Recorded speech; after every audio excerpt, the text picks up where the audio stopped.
Hello everyone and welcome to our weekly recap. We have had a lot of things happen in the week, Overwatch League and non-Overwatch League related. So we've got a lot of stuff to break down. It's going to be a long episode. I'm sure you're looking at the times and be like, holy shit, how does he have so much to talk about? There's just a lot to talk about. So we're going to break everything down from Kiriko to the patch notes to standings, Pickems, power rankings, all that good stuff. So stick around. We're in it for the long haul. So let's just get into it and get it all started. So let's start with Overwatch has officially released what Kiriko is going to look like. We got to see this cool little cinematic. I'm not going to show you the whole cinematic. It was really cool. But it was good to get a first look at what she's going to be. Japanese, cool support hero. Not really what some people expected. It kind of feels like she's going to be an assassin support. How that is going to work, we don't know. But it was cool to see some first looks at her. Obviously, Overwatch 2 releases in just over 2 weeks. So it's on the horizon and we've started to get some marketing and some first looks at what she's going to be like. So let's have a look at what she did. We got her play notes. God, words are hard right now. We got her abilities in Kiriko's kit. So there are some controversial ones in here. But my first takeaway is that she's going to be very difficult to play. She is going to be not for the average Joe. I think her skill ceiling is going to be very high, but her skill floor is also going to be quite high as well. So I think it's going to be one of those series, kind of like how Genji is for DPS, where Genji can be crazy strong, but if you just run around like a bot, Genji's really useless. So I'm looking at you, gold DPS players who lock Genji. So, protection Suzu. Upon impact, allies in the area become briefly invulnerable and are cleansed of most negative effects. So, this creates a lot of complaints, I think, off the bat for a lot of people because it feels like immortality field. It's not really an immortality field. It does, but it is a skill shot from what it looks like. So she has to throw one of her card things out and then it'll hit the ground and everyone in an AoE around that will become invulnerable and be cleansed of those negative effects. Here's the thing. It is a skill shot, so it's going to be difficult to use on people far away. So it's going to have a travel time. It's not going to react. The effective time of the invulnerability is quite short. From what I've heard, it's like less than a second. So that is a short window to try and sort of get that value. We saw in some of the videos that it's going to be like a riptire. You can throw it on the ground and it'll survive 3 people from the riptire. That's going to be incredibly hard to use in that manner. And then there is a cleanse factor, kind of like what they experimented with Moira in the experimental patch notes, which will be good. It'll counter anti-heals, it'll counter those kind of things. There are some exceptions to it. It's it doesn't counter hack and it doesn't counter shatter from what I'm aware, but I don't know how it's going to work with a graviton surge or anything like that. Sleep as well. So anything that isn't really an effect and more of a state, if that makes sense, knockdown is a state, sleeping is a state, and that kind of stuff, it won't counter that. I don't know how it will work with Zen Orbs. That's a good question, Headbo. Obviously, we haven't really got our hands. I haven't been able to playtest. I know there's a lot of content creators who have come out saying, I got to playtest Kiriko. I've not been able to yet. So I'm just sort of going off of the information that you guys are working at. So the Kunai is thrown projectile that deals increased critical damage. So this is an interesting one because Kiriko, from what I've heard, is going to be a very high multiplier on her headshot. So this is her left click. It's kind of like her dagger thing. From what content creators have said so far, it's it does very low damage. You're only really going to be able to do a ton of damage if you headshot them. So people are saying in here 3x, 300%. I've heard that as well. So it will do triple the damage if you headshot, which is a lot of damage. But what that means is that the effective damage when you're not hitting headshots is going to be quite low. And this is, 40 body shot, 120 headshot for a skill shot. It's not going to feel like you're doing a lot of damage if you're not getting those headshots. So we'll see if that's how it's going to work out. So that's sort of why I've been saying very low skill floor, because if you don't have good aim, and you're not able to hit headshots with these projectiles, then it's going to be quite difficult to get effective damage out, which is cool about support. That support shouldn't be doing a stupid amount of damage in all situations. maybe some cool scenarios in which you can get burst damage, but it's going to be a difficult hero to play. There's Swift Steps, which teleport directly to an ally, even through walls. We've seen this animation happen. She essentially can see people through walls in the same way, but she can actually teleport through them. For me, the make or break on how strong this is going to be is going to purely depend on what is the charge up time to teleport and what type of cooldown is there when you get out. So what is the cast time in a way? If it's 1 second, then that's going to take a while and you can get shot for that. It's not going to be 1 second. If it's half a second, less than half a second, all that kind of stuff, how fluid is the teleport going to feel is going to really determine how strong this is an ability. Because if you have to stand still, even for a fraction of a second, that's going to hurt you as a movement, and it's not going to feel as fluid. So that's going to be more of a wait and see, but it's a cool ability nonetheless. Being able to teleport through walls, I think it's gonna be sick. So we'll see. Then we got the Healing Afuda. Channel a burst of healing talisman that can seek targeted allies. So I don't know how this is exactly going to play out for a lot of people, but what this means is that you're not going to be able to heal people from range effectively. It says it can seek them, but how accurate do you have to be? How quickly does it move? We saw in this actual cinematic right here. So this is what this yellow thing is here. So she throws them out. So this is the yellow of them being out. When it's blue, as you saw that blue stream, that's when you're missing. So if it's not actually going to hit someone, it's missing. I don't know if it's like decides early on that it's already going to hit them. And if it's blue, if you've just missed. It'll be interesting to see how that's exactly going to play out. I don't know, but from what it looks like is she's not going to have very effective long-range healing.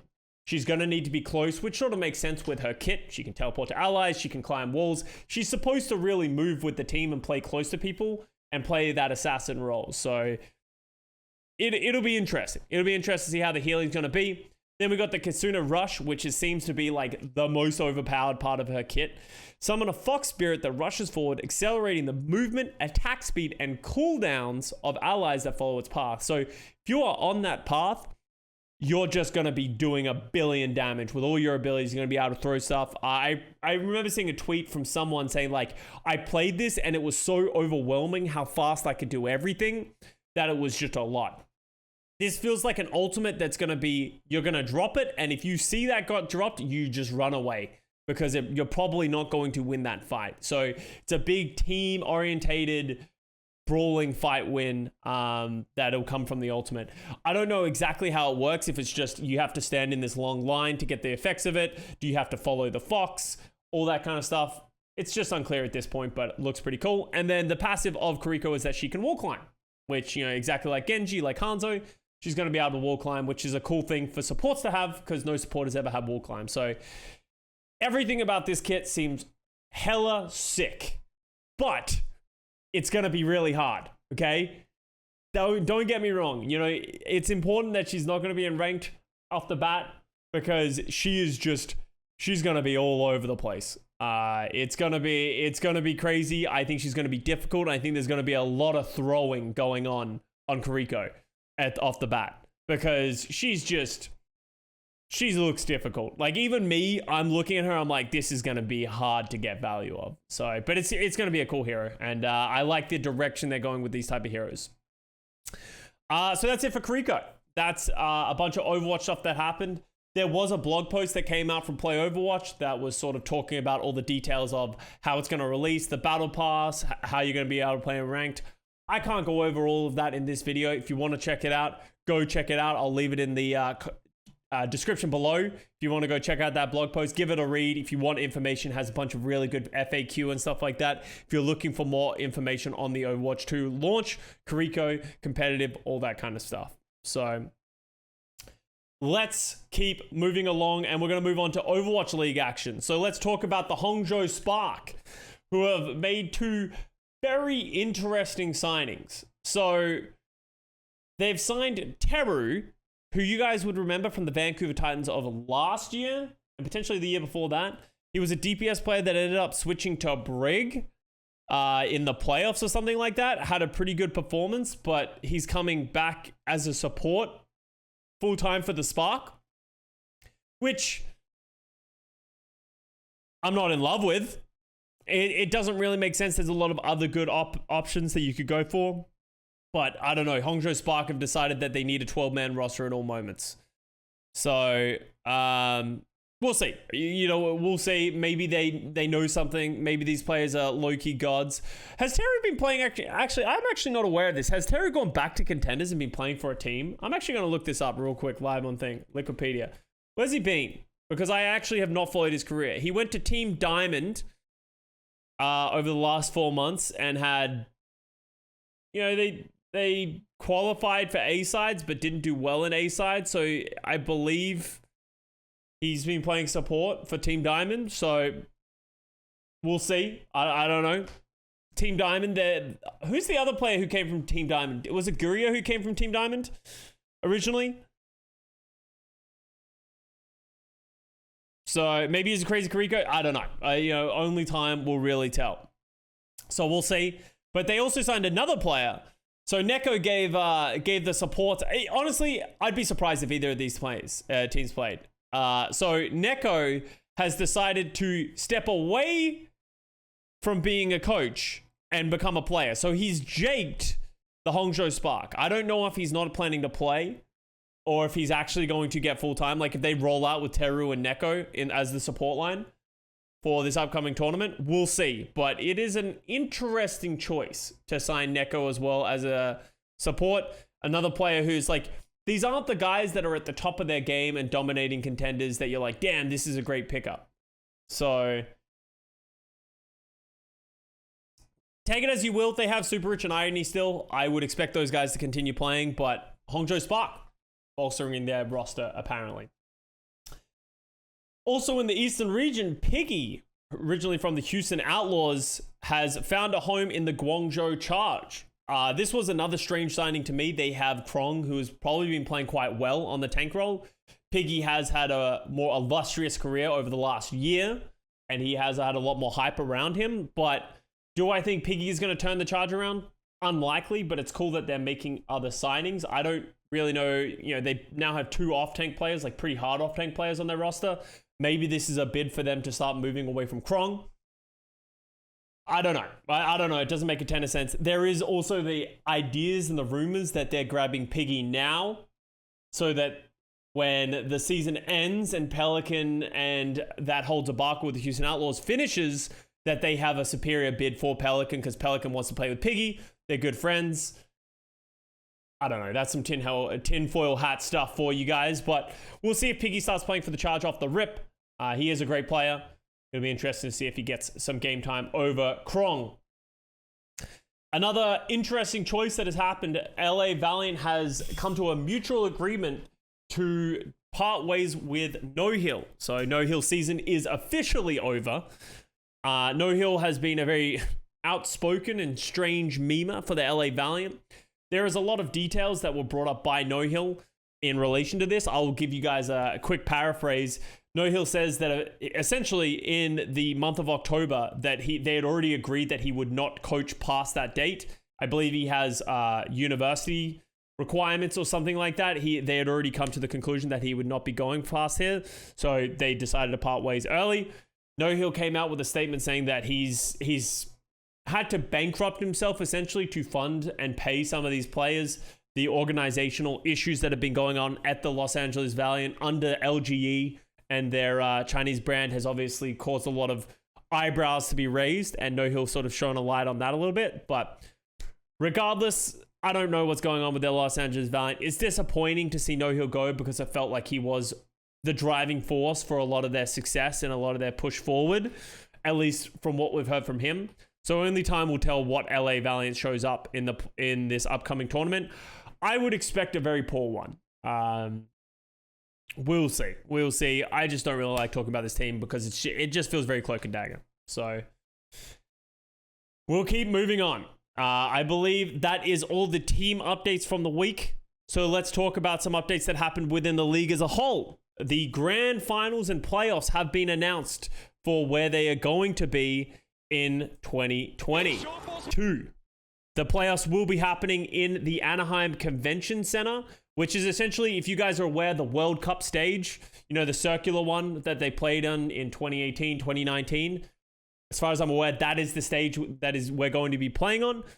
The tournament will be happening there from, I believe it is November 1st to the 4th. I'm pretty sure those are the dates.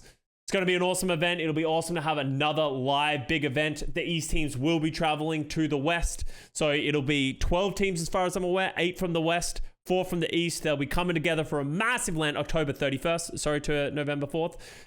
It'll be a 5-day event. It's going to be awesome. If you can make it out, you should. It's going to be the first like proper big live tournament playoffs event that we've had in a really long time. Obviously 2020, I believe, was played online, and then 2021 was in Hawaii with just the team. So this is the first time we're going to have a big crowd. All the teams are going to be there. It's going to be hype. You guys should be excited for this. I'm excited for this. I'll be there. So only time will tell. Can we get another World Cup this year? I don't think we will be getting a World Cup this year. Hopefully in the future. There's been speculation from Blizzard, high up Blizzard people saying that BlizzCon will return at some point. So I'm holding on to my hopium. So yeah, keep an eye out for that. There's links out here. Go check it out. There's going to be a ton of stuff going on leading up to it. Check it out. Okay, so let's talk about the season and the patch notes that are coming. This is the unofficial patch notes. These were leaked a week ago. I decided not to talk about them last week because, you know, I don't like talking about leaked patch notes. We didn't know if there was any validity to them, but we're 3 days out from the tournament. We don't know what's happening. Contenders B-Sides is playing on a new patch, but we don't have the patch notes for it. There has been rumors and people have confirmed that these are the official patch notes, so we're just going to run with it at this point. So we're going to talk quickly about all these patch notes and what this has to mean for the meta going in this upcoming tournament. So, in general, temporary health now grants 50% reduced ultimate charge instead of no ultimate charge. It's just a nice little thing because not getting ultimate charge when shooting people with green health just felt bad. Baptiste got a damage increase to his left click. Damage went up from 24 to 25, and his fall off range went from 20 to 25. So Baptiste's left click, his actual damage got a buff. So Shu fans and LA Gladiators fans are rejoicing. I don't know if this is enough to make Baptiste meta. Only time will really tell. Bastion gets his Ironclad passive back, so he'll have 20% damage reduction while in Wheels mode, which is a nice to have because Bastion feels very susceptible to dying when in Wheels mode. Doubt this will make him meta. Brig Inspire duration reduced from 6 to 5. Actually, pretty big deal. This will lead to a lot of reduced healing because, you know, whip shots, I believe, on a 6-second cooldown as well. So all of a sudden, there's going to be some discrepancy there. It will lead to some overall less healing for Brig, but will not make Brig completely redundant. She still has a lot of defensive capabilities. D.Va actually got a big number of changes in terms of her assassination ability. Her booster's impact damage is now from 10 to 25, which is a big deal. That's 15 extra damage you get for free when diving people. Micro missiles went down a second as well, 8 to 7, so that'll make her able to assassinate people more often. And her Cool Merc ultimate cost reduced by 12% as well. That's not a big deal. That's just sort of easier to get out of Baby D.Va form. The big change for this upcoming patch is the Junker Queen nerf. So they only changed her commanding shout, but it is pretty drastic. So the allied health bonus from 100 to 50 HP. So instead of when she shouts, you get 100 bonus health and it decays, you now just get a flat 50 and it doesn't decay. But it only lasts for 3 seconds. And the cooldown for that ability is up to 15 seconds. So it's not as effective. It doesn't last as long.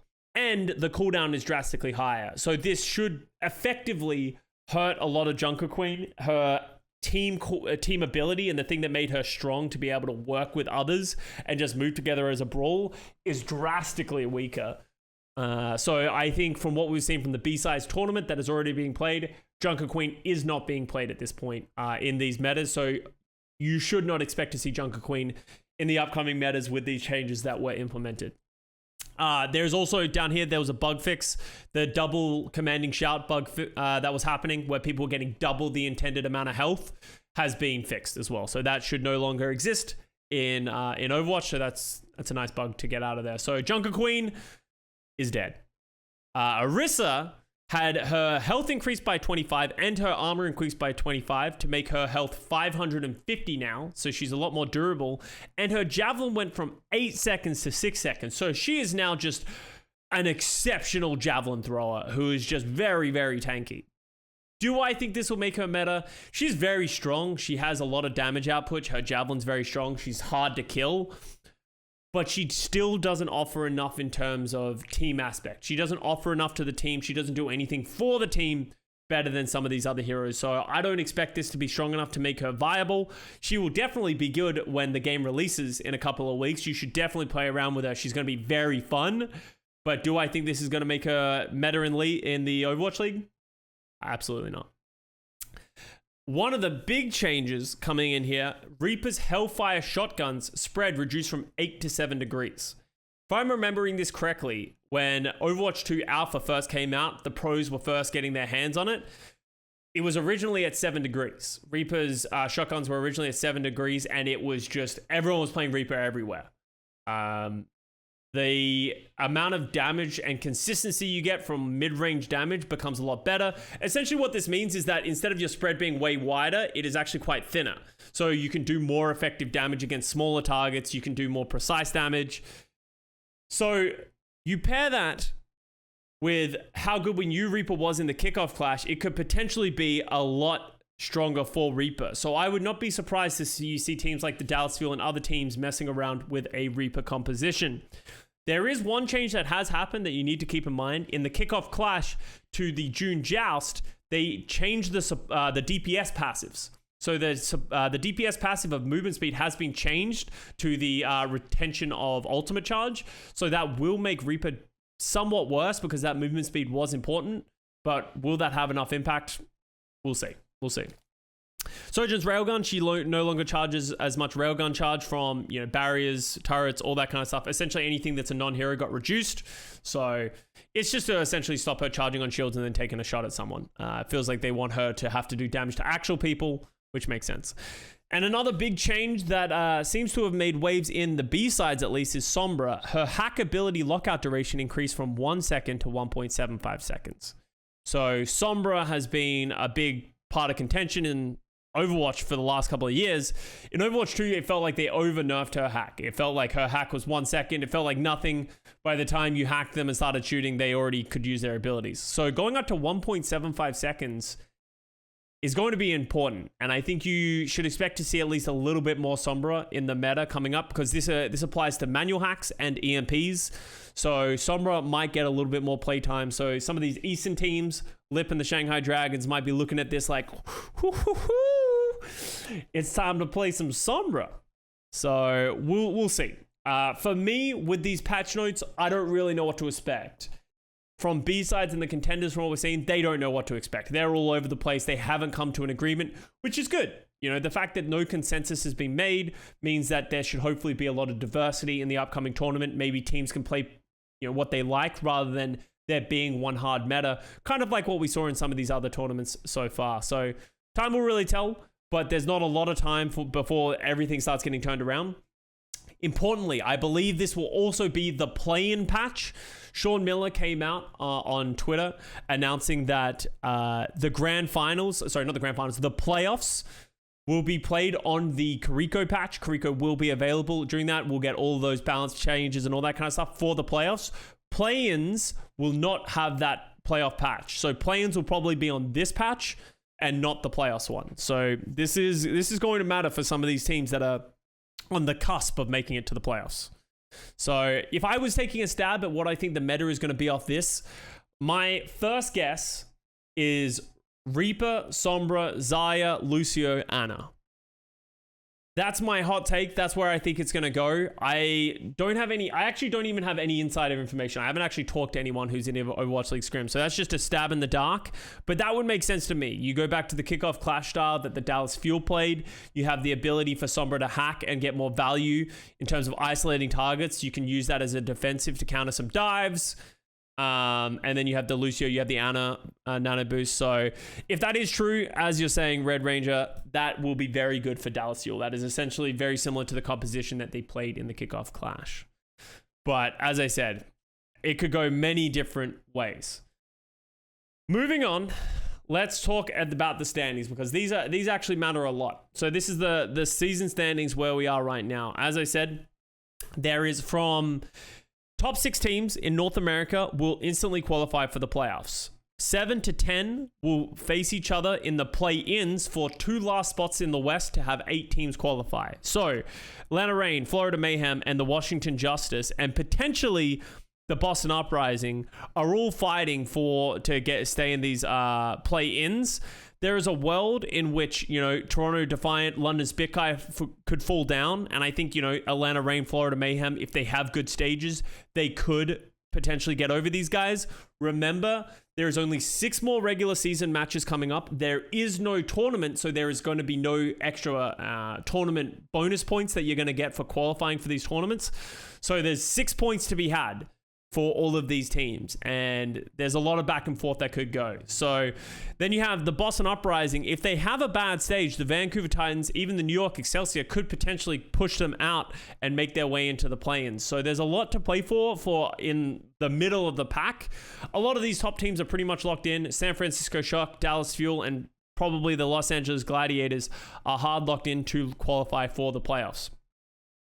In the East, only 4 teams will be able to finally qualify for the playoffs. 3 will automatically qualify, and then 4, 5, 6 will play for one last play-in spot.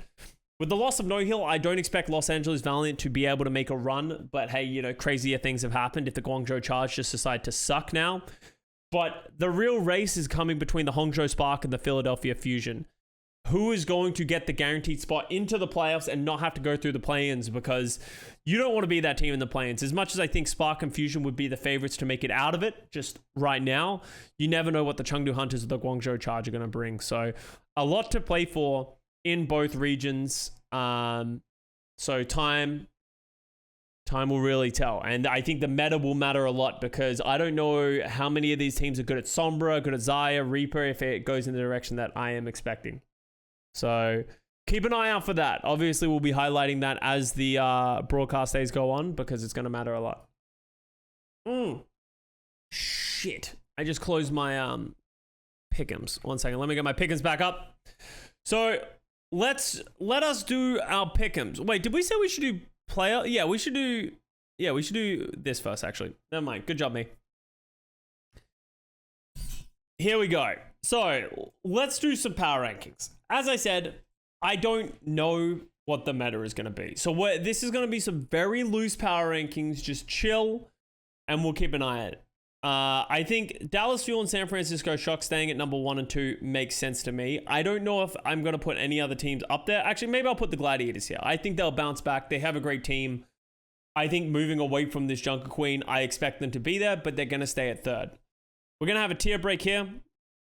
It's going to go Houston Outlaws and then Atlanta Reign. Oh, that's not who I wanted. Atlanta Reign. I think Toronto's probably going to have a good stage. London Spitfire. Washington Justice. I think Washington Justice is actually going to be worse, but I think they're going to be better than Vancouver. I think I'm going to do this. Shit. Actually, I'm going to put Washington Justice below these guys, but I'm going to put Florida above Vancouver. I actually like Boston for this.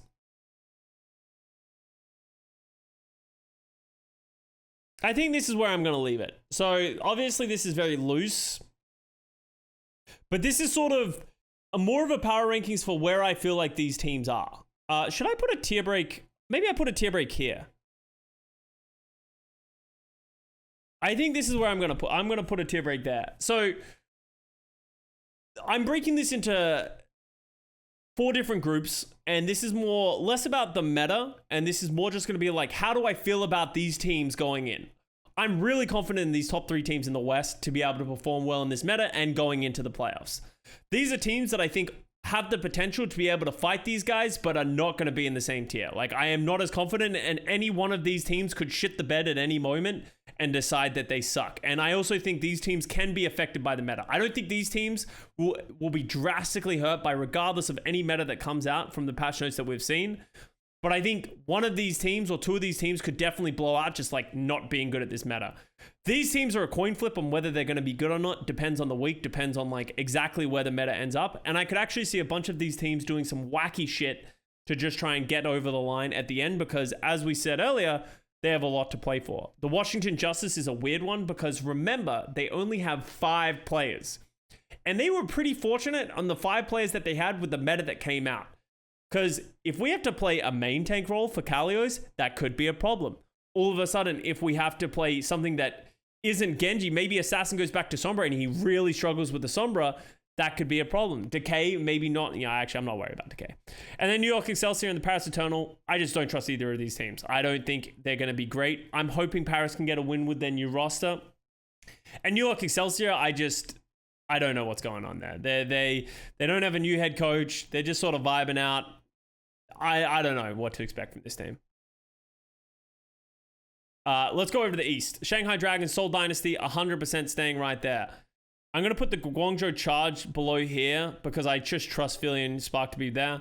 I think the Valiant goes into their own little tier break here, and I think I put the Hunters up here as well.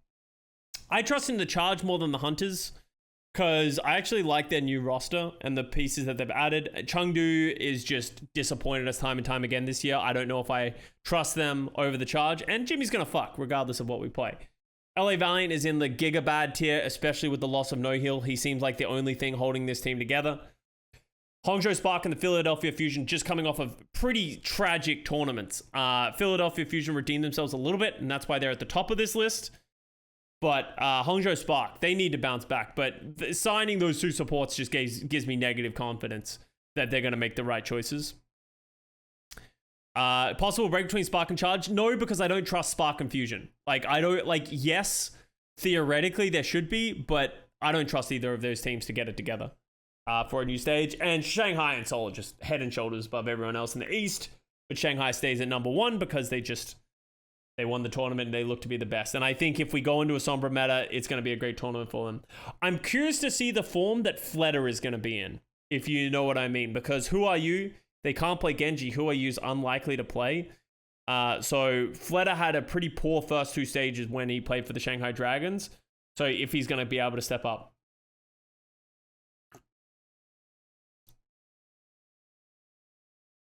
So that's going to be my power rankings. I think I'm pretty happy with that. As I said, it's hard to speculate when we don't know what the meta is going to be. It's hard to speculate, but this is sort of my vibe check. This is like my gut reaction for where all these teams are right now in my eyes.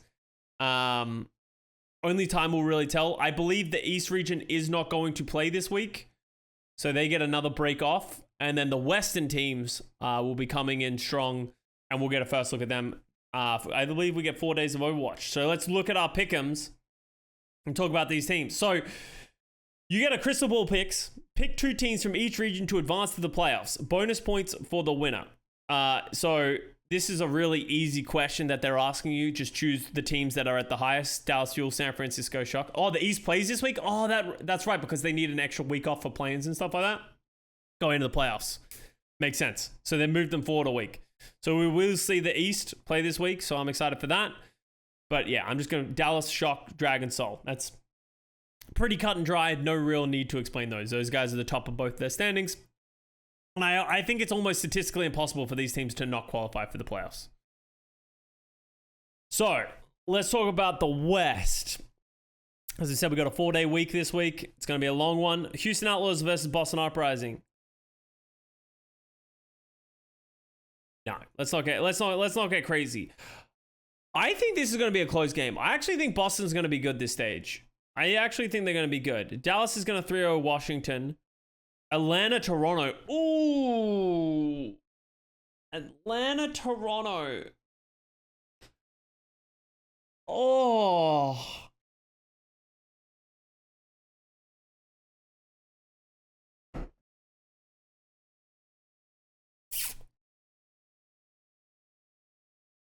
Yeah, that's the question, right, Kolbeck? Does Atlanta get their groove back? Like,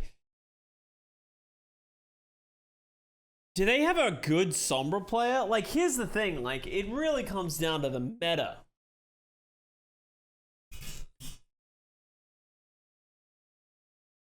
But I think Atlanta's going to be better in whatever this meta is other than the Junker Queens. While Toronto has never really filled me with confidence on anything that wasn't their most recent performance on the Junker Queen meta. But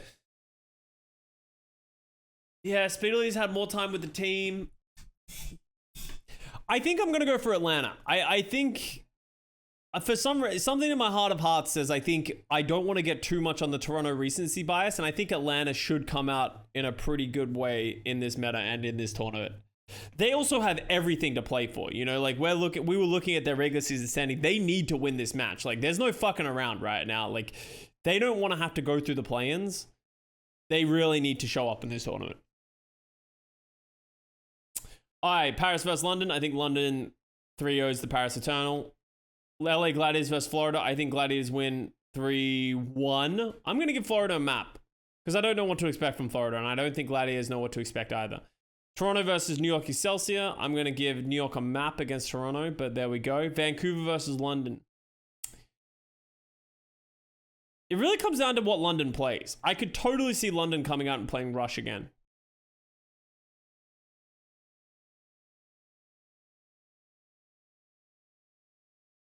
I'm going to go 3-2. I think this will be a close match. Washington's going to clear... Shock's going to clear Washington, I think, 3-0. I think Boston beats Florida, but I think it's going to be a map 5 banger because Florida loves to do that. Atlanta's going to 3-0 the New York Excelsior. I think they're going to beat down on this team. Dallas Fuel's going to destroy the Paris Eternal. Shock's going to beat the Houston Outlaws. We'll go 3-1. And then Gladiators 3-0 the Vancouver Titans. Yeah, I don't know what this token match thing is. I think it's you get like Overwatch League tokens for getting it right. So we'll see. 3-hour tokens. You get 3-hour tokens for getting it right. There you go. So on the East, we got the Hangzhou Spark versus the Chengdu Hunters. I'm going to go for the Spark, but I think it's going to be map 5. Seoul Dynasty is going to 3-0 the Valiant. Actually, no, I think Spark's going to 3-0 Chengdu. For some reason, I think Chengdu's going to implode. Seoul Shanghai this early in the tournament before... Sheesh. Shanghai wins 3-2. I feel like this team always goes to map 5. Chengdu versus Charge. I'm going to go for my boy Jimmy. 3-1. Sorry. And then Philly's going to 3-0 the Valiant. As I said, I have no faith in the Valiant right now.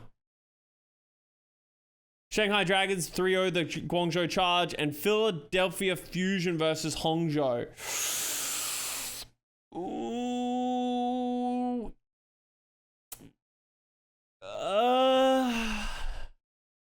Map 5 3-2. I think Philly's going to be in form. Do I believe that, actually? But I don't like Spark in this meta. I just don't think... Yeah, I just don't think Spark are going to be good in this meta. But I could be wrong. I just don't think it's going to be a hit scan meta. And if it's not a hit scan meta, then I don't think Shy's going to be able to fuck. I also can totally see them missing the meta, and if they come out with Teru and Neko on support, like, here's the thing, there's no way that they play Teru and Neko, right? Like, there's just no way. Like, but why would they sign them if they're not going to play them? Like, I'm so conflicted about the Spark. Spark tanking for the draft lottery. I don't know. I don't know what's going on in the East. I'm just going to save these predictions. Lock it in. Yeah, sure, I agree. There we go. We did it. And those are my Pickems. And those are my power rankings. And that is this week's weekly recap. I know it was a long one. I appreciate you guys for sitting through it. There's a lot of information coming through. We've got another great season, or stage, of the Overwatch League coming up. A quick reminder, there is no playoffs for this tournament, but the playoffs will happen directly after that. Make sure to get your tickets for that, for everything that's happening. We're going to have a lot of the teams coming and facing in LAN for the first time in what feels like forever. Overwatch 2 is right around the corner. Lots of things to be excited about. Appreciate you all. Make sure to subscribe to the channel if you want more news, updates. I do a lot of VOD reviews as well. Make sure to check those out. I appreciate you all. I love you all, and I will see you guys next time.